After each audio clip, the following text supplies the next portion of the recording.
नमस्कार दोस्तों, मैं सुमित उपाध्याय, आप देख रहे हैं लाइव न्यूज 99। आज हमें लोधी रोड की कॉलोनी लोक कला मंच ऑडिटोरियम में, जहां पर डी&टी डेवलपमेंट फाउंडेशन द्वारा किया गया विमुक्त घुमतु और अर्ध घुमतु समुदाय के सशक्तिकरण हेतु राष्ट्रीय सम्मेलन का आयोजन, जिसमें जगह जगह से लोग आए हुए थे और जिसमें हमारे मुख्य अतिथि के रूप में हमारे राज्यसभा सांसद, राष्ट्रीय अध्यक्ष ओबीसी मोर्चा भाजपा के डॉक्टर के लक्ष्मण जी भी मौजूद रहे और उन्होंने दीप प्रज्वलित किया और उनको फूलों का गुलदस्ता देकर उनका स्वागत भी किया गया। कहीं पे बंजारों का वो लगा हुआ होता है तो सब लोग घबरा जाते हैं। एक नैरेटिव सेट हो गया, वो नैरेटिव को कैसे चेंज करें, उसके लिए भरत भाई से कई बार मुलाकात हुई और कई बार कोशिश हुई कि क्या कर सकते हैं। भरत भाई के साथ में कई मंत्री जी से मिलने भी गया, लक्ष्मण जी से मिलने के लिए गया, कई कई जगहों पे गए। फिर हम अपने तरीके से हम क्या कर सकते हैं, क्योंकि संसार बहुत बड़ा है, बहुत चीजें कर सकते हैं। तो हम तो टेक्नोलॉजी के बंदे हैं और टेक्नोलॉजी के थ्रू कैसे हम एजुकेशन को बढ़ा सकते हैं, एजुकेशन के थ्रू हम कैसे आप सब लोगों के अंदर एम्प्लॉयमेंट बढ़ा सकते हैं, कैसे हम लोग एक मार्केट प्लेस क्रिएट करके आपके जो कार्य हैं उनको हम एक अलग मार्केट देके उन्हें कैसे आगे बढ़ा सकते हैं। तो बहुत सारे प्रॉब्लम्स होंगे, बहुत सारे इश्यूज होंगे। कैसे एक टैबलेट बनाऊं और एक आईटी की ऐप बनाऊं और कैसे आप लोगों का एक डेटाबेस क्रिएट करवाऊं, कैसे ये पता लगे कि कितने लोग हैं, किस तरह की प्रॉब्लम है, किन के पास आई कार्ड अभी तक पहुंचा ही नहीं, किस तरह से आपके लोगों के लिए कार्ड, वोटर आईडी, आधार कार्ड, इस तरह की जो बेसिक चीजें हैं जिनके पास वो सब भी नहीं, उनको कैसे इस मुख्य धारा में लेकर आए। और कई बार क्योंकि हम कॉर्पोरेट में हैं तो हमारा सोचने का नजरिया बड़ा डिफरेंट होता है। जब इतना बड़ा वर्ग हमारे देश के अंदर, हम 30 ट्रिलियन की इकोनॉमी बनना चाह रहे हैं और 30 ट्रिलियन की इकोनॉमी बनने के लिए किस तरह से ये समाज डी&टी ग्रुप पार्टिसिपेट कर सकता है और कैसे उस 30 बिलियन में से कई ट्रिलियन में से कितना ट्रिलियन इस समाज के थ्रू आ सकता है, कैसे हम मुख्य धारा में सबको लाएं। किसका मोबाइल चल रहा है? तो हर एक की रिक्वायरमेंट डिफरेंट है। अगर हम राजनाथ सिंह जी के पास जाएं तो उनके पास प्रॉब्लम होगी कि बॉर्डर एरियाज को सिक्योर कैसे करें। आप सभी जो पूरे देश से यहाँ डी&टी के भले के लिए आए हो, आप सभी का हार्दिक अभिनंदन और नमन। मेरे से पहले माने बीके लोधी जी ने, कुलदीप जी ने डी&टी के बारे में बहुत विस्तार से बता दिया। और दूसरी बात यह है कि आप डी&टी हो, आपके बारे में आपको बताऊं मेरी क्या औकात है। आप लोग डी&टी को और उनकी दिक्कतों को आपने सहन किया है, आपके पूर्वजों ने सहन किया है और ये कंटिन्यू चल रहा है सहन करना।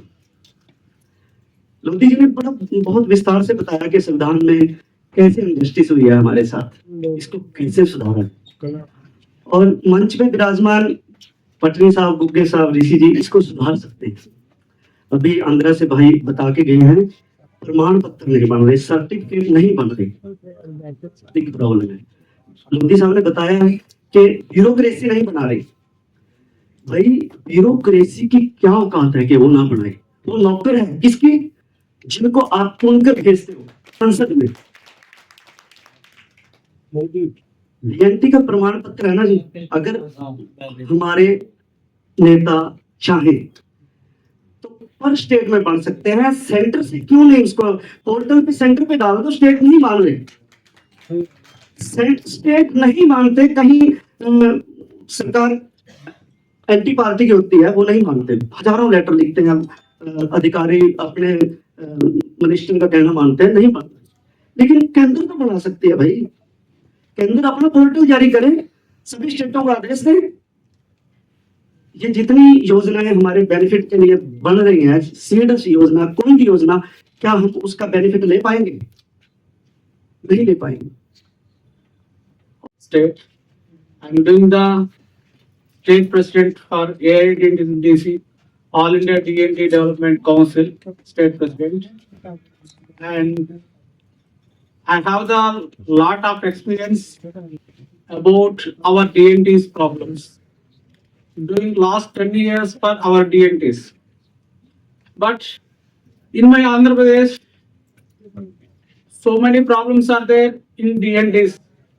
Nomadic tribes, denotified tribes, all. But actually, there is no sufficient information for our DNTs. It is a big problem in Andhra Pradesh. At the same time, in Andhra Pradesh, so many DNT communities are there. But last 75 years, our governments, different governments are there, but there is no support from the governments in Andhra, not only Andhra Pradesh, entire India. In south side, Tamil Nadu, Karnataka, Andhra Pradesh, Telangana, these all states suffer from different kinds of problems for DNDs communities. At the same time, the governments also neglected these kind of people. These these people are voiceless people. There is no voice. They suffer from different struggles, but they don't express any words in their problems. But not only Andhra Pradesh, Telangana, and Tamil Nadu, Karnataka also. But here, DND people, there is no education, there is no encouragement, there is no development, there is no opportunities to do the work. There is no at least their work. At the same time, there is no sufficient confidence in their DND people. Even though they suffer different kind of problems, but they can't express anybody. They can't share to anybody. एक दो जगह पर हम लोग रतन टाटा जी को मिलने गए थे। वहाँ स्विट्जरलैंड से आशीष क्रोजी जो कहते नोबेल प्राइज के डायरेक्टर आए थे। 15 दिन भारत में थे, तो हम लोग गए थे, ताज होटल का प्रोग्राम था। तो उसी विषय में हमारा रवि जी ने पूछा क्या चल रहा है। अभी मैंने बताया इस प्रकार की जो भारत के ऐसे एक वर्ग है जो 20 करोड़ से ज्यादा है और सब सैनिक है, राजपूत थे, मगर अभी खुले आसमान के नीचे ऐसे है। बहुत सारे विषय डिस्कशन किए। एक साल में उन्होंने ऐसा तथ्य ले आए मेरे सामने कि 200 साल पहले भारत से राजस्थान से 15 से 18 हजार लोगों को अमेरिका ले गए चुन चुनकर। वहां के सिनेमा जगत में जितने भी स्टंट होता है, आपके मार्गदर्शन हेतु हम 6 बजे से सब कार्यकर्ता यहाँ पर लगभग 15 स्टेट से अभी यहाँ पर सब प्रतिनिधि यहाँ पर आए हैं। जो डीएनटी फाउंडेशन के नाम से आने वाले दिनों में कुछ इस समाज के लिए करने का प्रयास माननीय भरत भाई जी के मन में आया और उन्होंने इस विषय को आगे बढ़ाने के लिए कुछ इस तरह से एक फाउंडेशन बनने का प्रयास किया, उसके लिए इनिशिएटिव लिया और आज यहाँ पर ये सम्मेलन हो रहा है।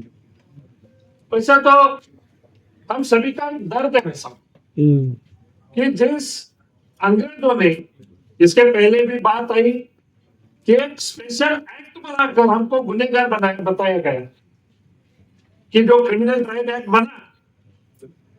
देखो उस वक्त तो बाकी भी कानून थे, अगर कोई चोरी करता है, अगर कोई किस तरह का गुनाह करता है तो उनके लिए तो प्रावधान है, मगर स्पेशल एक्ट बनाकर हम सभी यानी कि जनजातियों पर अगर कोई बच्चा हो, महिला हो, बड़ा हो, बुजुर्ग हो, अगर कोई उस जाति में जन्म लेता है तो गुनहगार ठहरने वाला, कत्ल करने वाला अगर कानून किसी जगह पर बनता है तो इससे तो बड़ा दुर्भाग्यपूर्ण और कुछ नहीं हो सकता। सिर्फ कानून में बनाया। महाराष्ट्र में लगभग 25 जगह पर ऐसे सेटलमेंट कैंप अंग्रेजों ने बनाए कि जहां पर ऐसे सभी जनजाति के लोगों को लेकर वहां पर डालना और उनको बंदिस्त कर देना। और यही नहीं, सभी जगह जगह पर देश में इस तरह के सेटलमेंट कैंप बनाए गए और उनको बंदिस्त किया गया। और इस तरह से क्या गुनाह था? तो ये सही है जो हमारे लोधी जी ने बताया, पहले वाले वक्ताओं ने बताया कि जिस तरह के ईस्ट इंडिया कंपनी यहाँ पर आई और उनको अगर सही में विरोध अगर किसी ने किया, अंग्रेजों को सही में विरोध किसी ने किया इस देश के लिए, जिन्होंने इस तरह से अपना योगदान देने का प्रयास किया, तो ये सब डीएनटी कम्युनिटी थे, ये सब हमारे लिए जीवन की समस्या, मगर उनको इस तरह से कानून बनाकर उनको बंदिस्त करने का और यहाँ पर स्वतंत्रता के लिए जो यहाँ पर जो योगदान उनका सब चल रहा था उसको रोकने का प्रयास अंग्रेजों ने किया। दुर्भाग्य से हम सब कहते हैं यहाँ पर देश में हमें स्वतंत्रता मिली, स्वतंत्रता के बाद सभी को अधिकार देने वाला संविधान बन गया, मगर उसके बाद भी 2 साल के बाद 1952 में हमारा ये एक्ट उस वक्त तो निरस्त हो गया कि जो 1952 में निरस्त हो गया और हमें आजाद बनाया गया 31 अगस्त को। और वही हमारा गुणंतु जो मुक्ति दिन का जो हम संकल्प करते हैं 31 अगस्त को, मुझे ऐसा लगता है कि आज भी सिर्फ महाराष्ट्र में भाई साहब एक डीएनटी अलग कैटेगरी है, महाराष्ट्र छोड़कर अलग कैटेगरी जैसे एससी हो एसटी हो वैसे डीएनटी कैटेगरी महाराष्ट्र में है और उसको 11% रिजर्वेशन महाराष्ट्र में दिया जाता है। और 11% रिजर्वेशन सिर्फ महाराष्ट्र में है, बाकी जगह पर तो जो भी डीएनटी कम्युनिटी है कोई एससी में डाली गई, कोई एसटी में हो गई, कोई बीसी में गए, यह सब होने के कारण उनके तरफ जिस तरह से ध्यान देना था, उनके प्रगति के लिए कुछ प्रयास करने थे, ये तो नहीं हो पाए। मगर हमारे दादा इदाते जी ने, मैं आपको बोलना आपके सम्मुख रखना चाहता हूँ कि स्वतंत्रता के बाद अगर इस समुदाय के लिए अगर किसी ने विचार किया तो इस देश के प्रधानमंत्री माननीय नरेंद्र भाई मोदी ने पहली बार इस तरह का विकल्प किया और ऐसा एक बोर्ड का गठन हुआ। इस बोर्ड का गठन तो इससे पहले कभी डीएनटी के लिए हुआ नहीं था।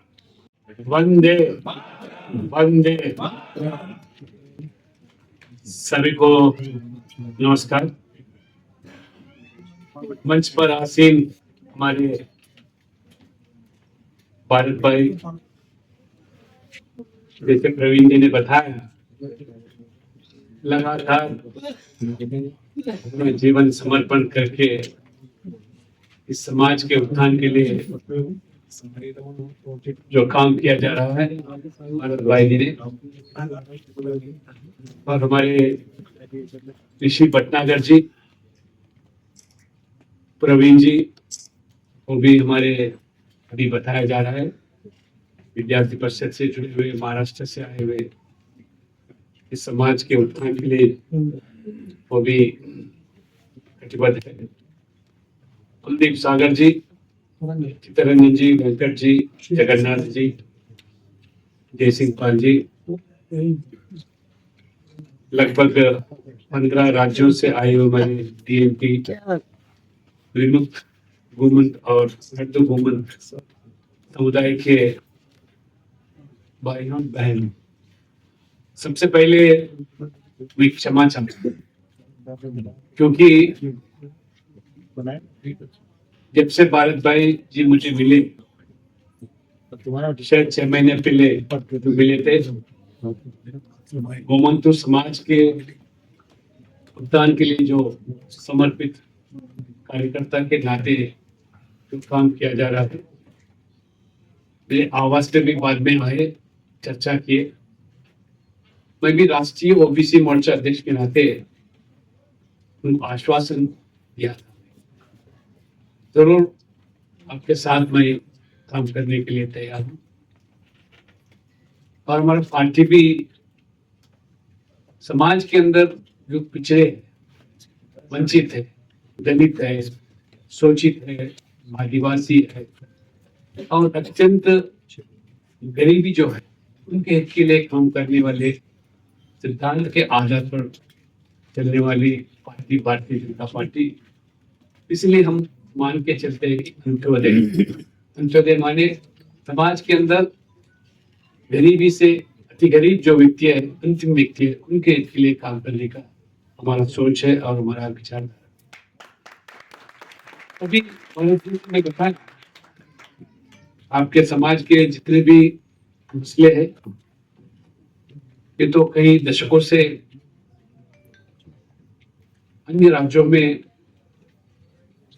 ये समस्या हल करने के लिए संगठित होकर जो काम किया जा रहा है, तो जब बताया नहीं ये संगठन को आगे बढ़ाना है, पूरा देश के अंदर जहाँ आबादी ये निकल दिया इन राज्यों में भी इस तरह के लोगों के साथ समुदाय जितने भी लोगों के साथ सम्मेलन कौन निकल वहां से ताकि सरकार और पूरे समाज मैक के निकल दृष्टि आकर्षण करने के लिए आपने वहाँ पे लगवाया था ना कि आगे किसके जाने के लगवाया लिए जो अरे वो नहीं होता फॉर्म नीति लगवाया रणनीति बनाई अरे उसी दिन दिल्ली वो केंद्र नहीं। से शुरुआत करना उचित रहेगा, ऐसा हम उस दिन चर्चा किए थे।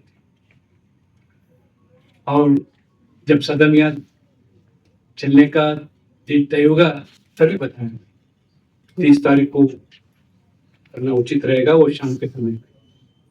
मगर अचानक से आप देख रहे हैं जो सदन के अंदर 2 दिन से लगातार आधी रात तक कल भी सदन चला, आज भी अभी अभी सदन अभी भी महत्वपूर्ण मुद्दा जो है ऑपरेशन सिंदूर के बारे में है, चर्चा किया जा रहा है सदन के अंदर।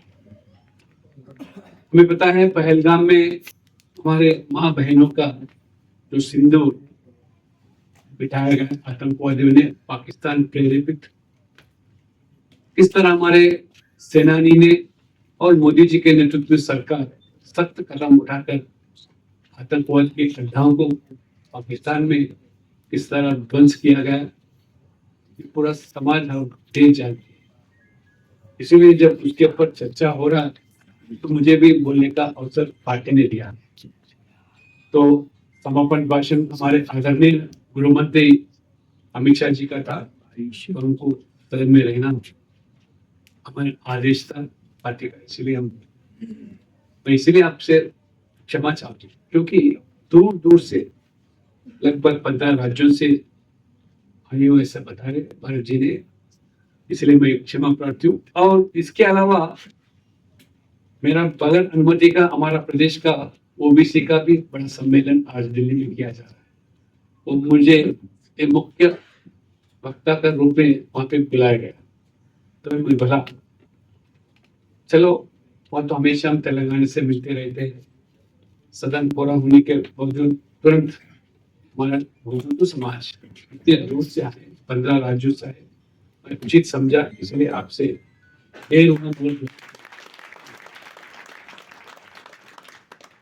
जैसे भरत जी ने और रविंद्र जी ने बताया उसके बारे में तो मुझे जानकारी है, भरत जी से विस्तार रूप से चर्चा भी हुई और वो तो पूरा समर्पित है,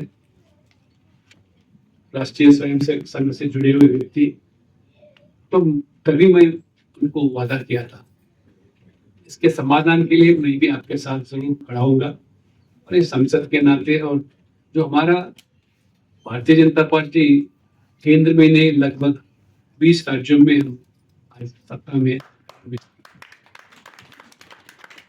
पहली बार आजादी के बाद एक अति पिछड़ा वर्ग समाज से आए हुए एक गरीब परिवार से आए व्यक्ति देश का प्रधानमंत्री बना।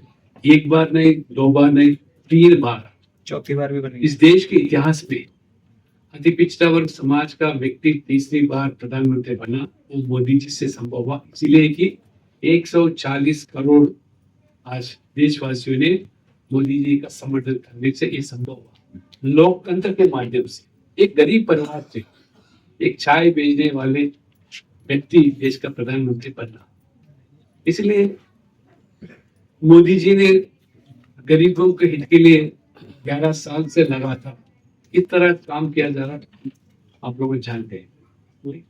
जैसे बताया है समाज के अंदर जो भी शोषित है, वंचित है, दलित है, पीड़ित है, पिछड़ा है और घुमंतु जैसे समाज जितने भी है उनके हित के लिए आज एक और विकास, दूसरे ओर विरासत, तीसरा हमारे गरीब कल्याण योजना से आज मोदी जी ने 11 साल पूरा हुआ,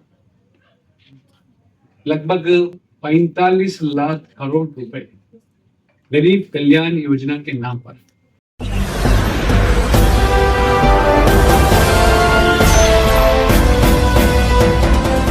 आप देख रहे हैं लाइव न्यूज 99 राष्ट्र सबसे पहले।